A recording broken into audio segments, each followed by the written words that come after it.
Hello friends, स्वागत है आप सभी का मेरे इस नए वीडियो पर। तो फ्रेंड्स, आज के वीडियो में आपको एक सामाजिक और भावुक कहानी देखने को मिलेगी जिसका शीर्षक है माँ की ममता।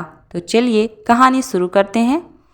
आशा की आंखों में सारा संसार अंधेरा हो रहा था। अपना कोई मददगार दिखाई ना था, कहीं आशा की किरण ना थी। उस निर्धन घर में वह अकेली पड़ी रोती थी और कोई आंसू पोंछने वाला ना था। उसके पति को मरे हुए 22 वर्ष हो गए थे।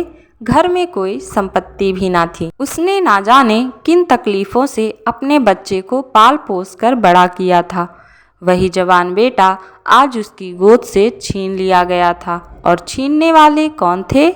अगर मृत्यु ने छीना होता तो वह सब्र कर लेती, लेकिन मौत में किसी का वश नहीं होता। मगर स्वार्थियों के हाथों यह अत्याचार असहनीय हो रहा था। इस घोर संताप की दशा में उसका जी रह रहकर इतना विफल हो जाता कि लगता उस अत्याचारी से इसका बदला लूं जिसने उस पर निष्ठुर आघात किया है। कितना सुंदर, कितना होनहार बालक था। यही उसके पति की निशानी थी, उसके जीवन का आधार, उसकी उम्र भर की कमाई थी। वही लड़का इस वक्त जेल में पड़ा ना जाने क्या क्या तकलीफ़ें झेल रहा था। और उसका अपराध क्या था? कुछ नहीं। सारा मोहल्ला उस पर जान देता था। अपने बेगाने सभी तो उसे प्यार करते थे। कभी उसकी कोई शिकायत सुनने में नहीं आई। ऐसे बालक की माता होने पर उसे बधाई देते थे। उस बालक का अपराध यही था कि वह कभी कभी सुनने वाले को अपने दुखी भाइयों का दुखड़ा सुनाया करता था। ऐसे बालक को जेल पहुंचा दिया। आत्मानंद के सेवा कार्य ने, उसके राजनीतिक लेखों ने उसे सरकारी कर्मचारियों की नज़र में चढ़ा दिया था। सारा पुलिस विभाग नीचे से ऊपर तक उससे सतर्क रहता था। सबकी निगाहें उस पर लगी रहती थी। आखिर जिले में एक भयंकर डाके ने उन्हें इच्छित अवसर प्रदान कर दिया। आत्मानंद के घर की तलाशी हुई। कुछ पत्र और लेख मिले जिन्हें पुलिस ने डाके का बीजक सिद्ध कर दिया। लगभग 20 युवकों की एक टोली फांस ली गई। नंदकुमार इसका मुखिया ठहराया गया। इस बेकारी और गिरानी के जमाने में बेचने को आत्मा से सस्ती और कौन सी वस्तु हो सकती है। और किसी के पास रह ही क्या गया है। नाम मात्र का प्रलोभन देकर अच्छी से अच्छी शहादतें मिली और पुलिस के हाथ तो निकृष्ट से निकृष्ट गवाहियाँ भी देववाणी का महत्व प्राप्त कर लेती हैं। शहादतें मिल गईं। महीने भर तक मुकदमा क्या चला, एक स्वांग चलता रहा और सारे अभियुक्तों को सजाएं दे दी गईं। नंद कुमार को 8 वर्ष का सबसे कठिन कारावास मिला। आशा रोज कचहरी जाती, एक कोने में बैठी सारी कार्यवाही देखा करती। मानवीय चरित्र कितना दुर्बल, कितना नीच है, इसका उसे अब तक अनुमान भी ना हुआ था। जब नंद कुमार को सजा सुना दी गई और वह माता को प्रणाम करके सिपाहियों के साथ चला तो आशा मूर्छित होकर गिर पड़ी। 2-4 सज्जनों ने उसे एक टांगे पर बैठाकर घर तक पहुंचाया। जब से वह होश में आई है उसके हृदय में सूल सा उठ रहा है। किसी तरह धैर्य नहीं होता। उस घोर आत्मा वेदना की दशा में अब जीवन का एक लक्ष्य दिखाई देता है और वह इस अत्याचार का बदला है। अब तक पुत्र उसके जीवन का आधार था, अब शत्रुओं से बदला लेना ही उसके जीवन का आधार होगा। जीवन में उसके लिए कोई आशा न थी। इस अत्याचार का बदला लेकर वह अपना जन्म सफल समझेगी। इस अभागे नर पुरुषों ने जिस तरह उसे रक्त के आंसू रुलाए हैं, उसी भांति यह भी उन्हें रुलाएगी। नारी हृदय कोमल है, लेकिन केवल अनुकूल दशा में। जिस दशा में पुरुषों को दबाता है, स्त्रीशील और विनय की देवी हो जाती है। लेकिन जिसके हाथों में अपना सर्वनाश हो गया हो, क्रोध नहीं होता। अंतर इतना ही है कि पुरुष शास्त्रों से काम लेता है और स्त्री कौशल से। रात भीगती जाती थी और आशा उठने का नाम ना लेती थी। उसका दुख प्रतिकार में विलीन होता जाता था, यहाँ तक कि इसके सिवा उसे और किसी बात की याद ही ना रही। उसने सोचा, कैसे यह काम होगा। कभी घर से नहीं निकली। वैधव्य के 22 साल इसी घर कट गए, लेकिन अब निकलूंगी, जबरदस्ती निकलूंगी। भिखारिन बनूंगी, टहलनी बनूंगी, झूठ बोलूंगी, सब कुकर्म करूंगी सत्कर्म के लिए। संसार में स्थान नहीं। ईश्वर ने निराश होकर कदाचित इसकी ओर से मुंह फेर लिया है। जब ही तो यहाँ ऐसे ऐसे अत्याचार होते हैं और पापियों को दंड नहीं मिलता। अब इन्हीं हाथों से उन्हें दंड दूंगी। संध्या का समय था। लखनऊ के एक सजे हुए बंगले में मित्रों की महफिल जमी हुई थी। गाना बजाना हो रहा था। एक तरफ आतिशबाजियां रखी हुई थीं, दूसरे कमरे में मेज़ों पर खाना खाया जा रहा था। चारों तरफ पुलिस के कर्मचारी नजर आते थे। वह पुलिस के ऑफिसर का बंगला है। कई दिन हुए उन्होंने एक मार्के का मुकदमा जीता था। अफसरों ने खुश होकर उनको तरक्की दी थी और उसी की खुशी में यह उत्सव मनाया जा रहा था। यहाँ आए दिन ऐसे उत्सव होते रहते थे। मुफ्त के गवैये मिल जाते थे, मुफ्त की आतिशबाजी, फल, मेवे और मिठाइयाँ आधे दामों पर बाजार से आ जाती थी और चट दावतें हो जाती थी। दूसरों के जहाँ 100 लगते, वहाँ इनको 10 से काम चल जाता। दौड़ धूप करने को सिपाहियों की फौज थी ही। और यह मार्के का मुकदमा क्या था, वह जिसमें निरपराध युवकों को बनावटी शहादत से जेल में ठूंस दिया गया था। गाना समाप्त होने पर लोग भोजन करने बैठे। बेगार के मजदूर और पल्लेदार जो बाजार से दावत और सजावट के सामान लाए थे, वो सब रोते या दिल में गालियां देते चले गए थे। पर एक बुढ़िया अभी तक द्वार पर बैठी हुई थी और अन्य मजदूरों की तरह वह भुनभुनाकर काम ना करती थी। हुक्म पाते ही खुश दिल मजदूर की तरह हुक्म बजा लेती थी। यह थी आशा, जो इस समय मजूरनी का वेश धारण करके अपने घातक संकल्प पूरा करने आई थी। मेहमान चले गए, महफिल उठ गई, दावत का सामान समेट दिया गया, चारों ओर सन्नाटा छा गया, लेकिन आशा अभी तक वहीं बैठी थी। सहसा मिस्टर बागची ने पूछा, बुढ़ी तू यहाँ क्यों बैठी है, तुझे खाना खाने को मिल गया? आशा, हाँ हुजूर, मिल गया। बागची, तो जाती क्यों नहीं? आशा, कहाँ जाऊँ सरकार, मेरा कोई घर द्वार थोड़े ही है, हुक्म हो तो यहीं पड़ी रहूँ। पाव भर आटे की परवस्ती हो जाए हुजूर। बागची, नौकरी करेगी? आशा, क्यों ना करूँगी सरकार, यही तो चाहती हूँ। बागची, लड़का खिला सकती है? आशा, हाँ हुजूर, वह मेरे मन का काम है। बागची, अच्छी बात है, तू आज से ही रह जा घर में देख, जो काम बताएं वही कर। 1 महीना गुजर गया। आशा इतना तन मन से काम करती है कि सारा घर उससे खुश है। बहू जी का मिजाज बहुत ही चिड़चिड़ा है। वह दिन भर खाट पर पड़ी रहती है और बात बात पर नौकरों पर झल्लाया करती है, लेकिन आशा उनकी घुड़कियों को भी साहस से सह लेती थी। अब तक मुश्किल से कोई दाई 1 सप्ताह से अधिक ठहरी थी।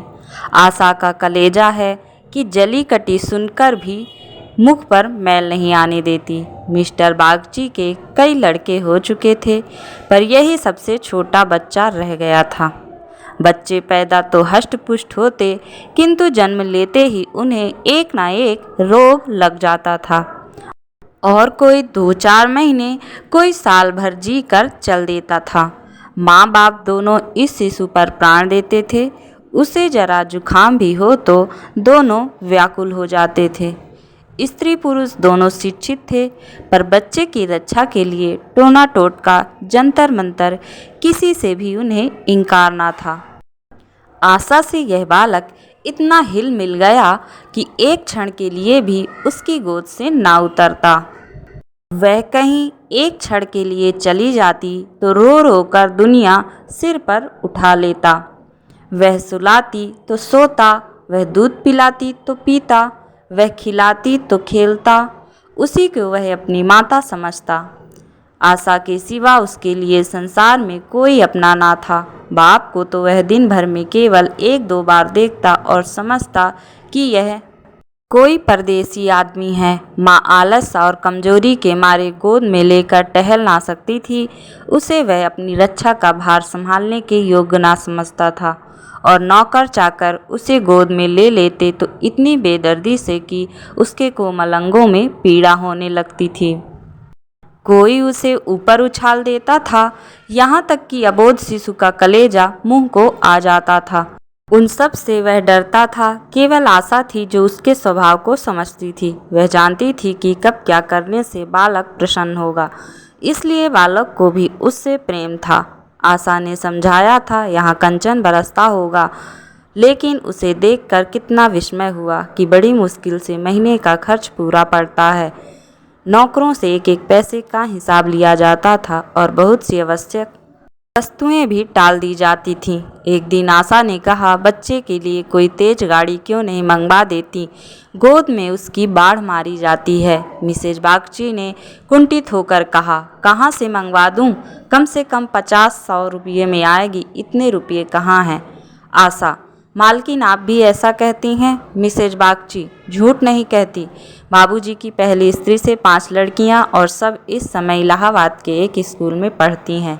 बड़ी की उम्र 20 से 22 वर्ष से कम ना होगी। आधा वेतन तो उधार ही चला जाता है। फिर उनकी शादी की भी तो फिक्र है। 5 के विवाह में कम से कम 50,000 रुपये लगेंगे। इतने रुपये कहाँ से आएंगे? मैं चिंता के मारे मरी जाती हूँ। मुझे कोई दूसरी बीमारी नहीं है, केवल चिंता का रोग है। आशा बोली, घूस भी तो मिलती है। मिसेज बागची, बूढ़ी, ऐसी कमाई में बरकत नहीं होती। क्यों, सच पूछो तो इसी घूस ने हमारी यह दुर्गति कर रखी है। क्या जाने औरों को कैसे हजम होती है। यहाँ तो जब ऐसे रुपये आते हैं तो कोई न कोई नुकसान भी अवश्य हो जाता है। एक आता है तो 2 लेकर जाता है। बार बार मना करती हूँ कि हराम की कौड़ी घर में ना लाया करो, लेकिन मेरी कौन सुनता है। बात यह थी कि आशा को बालक से स्नेह होता जाता था। उसके अमंगल की कल्पना भी नहीं कर सकती थी। वह अब उसी की नींद सोती और उसी की नींद जागती थी। अपने सर्वनाश की बात याद करके एक क्षण के लिए बागची पर क्रोध तो आता था और घाव फिर हरा हो जाता था, पर मन पर कुत्सित भावों का आधिपत्य ना था। घाव भर रहा था, केवल ठेस लगने से दर्द हो जाता था। उसमें स्वयं ठेस या जलन ना थी। इस परिवार पर अब उसे दया आती थी। सोचती, बेचारे यह छीन झपट ना करें तो कैसे गुजर हो। लड़कियों का विवाह कहाँ से करेंगे। स्त्री को जब देखो बीमार ही रहती है। उस पर भी बाबूजी को एक बोतल शराब भी रोज चाहिए। यह लोग स्वयं अभागे हैं जिसके घर में 5-5 कुंवारी कन्याएं हों, बालक होकर मर जाते हों। घर की मालकिन बीमार रहती हो, मालिक शराब का आदी हो। उस पर तो यूं ही ईश्वर का कोप है। इनसे तो मैं अभागिन ही अच्छी। दुर्बल बालकों के लिए बरसात बुरी बला है। कभी खांसी है, कभी जर, कभी दस्त। जब हवा में ही शीत भरी हो तो कोई कहाँ तक बचाए। आशा एक दिन अपने घर चली गई थी तो बच्चे को सर्दी लग गई। बच्चे को खूब सर्दी लगी थी। रात को आशा ने आकर देखा तो बच्चा खांस रहा था। आधी रात के करीब उसके गले में खुरखुर की आवाज़ निकलने लगी। आशा का कलेजा सनसा हो गया। मालकिन को जगाकर बोली, देखो तो बच्चे को क्या हो गया है। क्या सर्दी वर्दी तो नहीं लग गई? हाँ, सर्दी ही मालूम होती है। मालकिन हकबका कर उठ बैठी और बालक की घुरघुराहट सुनी तो पांव तले जमीन निकल गई। यह भयंकर आवाज़ उसने कई बार सुनी थी और उसे खूब पहचानती थी। व्याकुल होकर बोली, जरा आग जलाओ। मालकिन थोड़ा सा चिंता में आ गई। सारी रात दोनों लोग बालक को सेंकती रहीं। किसी तरह सवेरा हुआ। मिस्टर बागची को खबर मिली तो सीधे डॉक्टर के यहाँ दौड़े और जल्दी में डॉक्टर को बुलाया। 3 दिन में बच्चा अच्छा हो गया, लेकिन इतना कमज़ोर हो गया था कि उसे देखकर डर लगता था। सच पूछो तो आशा की तपस्या ने बालक को बचाया। माता पिता सो गए, किंतु आशा की आंखों में नींद ना थी। खाना पीना तक भूल गई। देवताओं की मनौतियाँ करती थी, बच्चे की बलाएं लेती थी, बिल्कुल पागल हो गई थी। यह वही आशा है जो अपने सर्वनाश का बदला लेने आई थी। अपकार की जगह उपकार कर रही थी। विष पिलाने आई थी, सुधा पिला रही थी। मनुष्य में देवता कितना प्रबल है। प्रातःकाल का समय था। मिस्टर बागची शिशु के झूले के पास बैठे हुए थे। स्त्री के सिर में पीड़ा हो रही थी, वहीं चारपाई पर लेटी हुई थी और आशा समीप बैठी बच्चे के लिए दूध गर्म कर रही थी। सहसा बागची ने कहा, बूढ़ी, हम जब तक जिएंगे तुम्हारा यश गाएंगे। तुमने हमारे बच्चे को जिया लिया। स्त्री, यह देवी बनकर हमारा कष्ट निवारण करने के लिए आ गई। यह ना होती तो ना जाने क्या होता। बूढ़ी, तुमसे मेरी एक विनती है। यूँ तो मरना जीना प्रारब्ध के हाथ है, लेकिन अपना अपना कर्म भी बड़ी चीज है। मैं अभागिन हूँ, अब कि तुम्हारे ही पुण्य प्रताप से बच्चा संभल गया। मुझे डर लग रहा है कि ईश्वर इसे हमारे हाथ से छीन ना ले। सच कहती हूँ बूढ़ी, मुझे इसको गोद में लेते डर लगता है। इसे तुम आज से अपना बच्चा समझो, तुम्हारा होकर शायद बच जाए। हम अभागे हैं, हमारा होकर इस पर नित्य कोई ना कोई संकट आता रहेगा। इसे तुम आज से अपना बच्चा समझो, तुम्हारा होकर शायद बच जाए। हम अभागे हैं, हमारा होकर इस पर नित्य कोई ना कोई संकट आता रहेगा। मैं दिमाग से तो इन बातों को ढकोसला ही समझता हूँ, लेकिन हृदय से इन्हें दूर नहीं कर सकता। मुझे स्वयं मेरी माता जी ने एक धोबिन के हाथ बेच दिया था। मेरे 3 भाई मर चुके थे। मैं जो बच गया तो माँ बाप ने समझा बेचने से ही इसकी जान बचेगी। तुम इस शिशु को पालो पोसो, इसे अपना पुत्र समझो। खर्च हम बराबर देते रहेंगे, इसकी कोई चिंता मत करना। कभी कभी जब हमारा जी चाहेगा आकर देख लिया करेंगे। हमें विश्वास है कि तुम इसकी रक्षा हम लोगों से कहीं अच्छी तरह कर सकती हो। मैं कुकर्मी हूँ, जिस पेशे में हूँ उसमें कुकर्म किए बगैर काम नहीं चल सकता। झूठी रिपोर्ट बनानी ही पड़ती है, निरपराधों को फांसना ही पड़ता है। आत्मा इतनी दुर्बल हो गई है कि प्रलोभन में पड़ ही जाता हूँ। जानता ही हूँ कि बुराई का फल बुरा ही होता है, पर परिस्थिति से मजबूर हूँ। अगर ना करूँ तो आज नालायक बनाकर निकाल दिया जाऊँ। अंग्रेज हजारों भूलें करें, कोई नहीं पूछता। हिंदुस्तानी एक भूल भी कर बैठे तो सारे अफसर उसके सिरे हो जाते हैं। हिंदुस्तानी का दोष मिटाने के लिए कितनी ही ऐसी बातें करनी पड़ती है जिनका अंग्रेज के दिल में कभी ख्याल ही नहीं पैदा हो सकता। तो बोलो, स्वीकार करती हो? आशा गदगद होकर बोली, बाबूजी, आपकी इच्छा है तो मुझसे भी जो कुछ बन पड़ेगा आपकी सेवा कर दूंगी। भगवान बालक को अमर करे। मेरी तो उनसे यही विनती है। आशा को ऐसा मालूम हो रहा था कि स्वर्ग के द्वार सामने खुले हैं और स्वर्ग की देवियां आंचल फैला फैला कर आशीर्वाद दे रही हैं। मानो उसके अंतस्थल में प्रकाश की लहरें सी उठ रही हैं। स्नेहमय सेवा में की कितनी शांति थी। बालक अभी तक चादर ओढ़े सो रहा था। आशा ने दूध गर्म हो जाने पर उसे झूले पर से उठाया तो चिल्ला पड़ी। बालक की देह ठंडी हो गई थी और मुंह पर वह पीलापन आ गया था जिसे देखकर कलेजा हिल गया था। कंठ से आह निकल आती है और आंखों से आंसू बहने लगते हैं। जिसने एक बार देखा है फिर कभी नहीं भूल सकता। आशा ने शिशु को गोद से चिपटा लिया, हालांकि नीचे उतार देना चाहिए था। कोहराम मच गया। माँ बच्चे को गले से लगाए रोती थी, पर उसे जमीन पर ना सुलाती थी। क्या बातें हो रही थी और क्या हो गया। मौत को धोखा देने में आनंद आता है। वह उस वक्त कभी नहीं आती जब लोग उसकी राह देखते हैं। रोगी जब संभल जाता है, जब वह चलने लगता है, उठने बैठने लगता है, घर भर खुशियाँ मनाने लगता है, सबको विश्वास हो जाता है कि संकट टल गया, उस वक्त घात में बैठी हुई मौत सिर पर आ जाती है। यही उसकी निठुर लीला है। आशाओं के बाग लगाने में हम कितने कुशल हैं। यहाँ हम रक्त के बीज बोकर सुधा के फल खाते हैं। अग्नि से पौधों को सींचकर शीतल छाह में बैठते हैं। हाय ये मंदबुद्धि! दिन भर मातम होता रहा, बाप रोता रहा, माँ तड़पती रही और आशा दोनों को बारी बारी से समझाती रही। यदि अपने प्राण देकर यह बालक को जिया सकती तो इस समस्या से अपना धन्य भाग समझती। वह अहित का संकल्प करके यहाँ आई थी और आज जब उसकी मनोकामना पूरी हो गई और उसे खुशी से फूलाना समाना चाहिए था, उस समय उसे भी कहीं घोर पीड़ा हो रही थी। जो अपने पुत्र की जेल यात्रा में हुई थी, रुलाने आई थी और खुद रोती जा रही थी।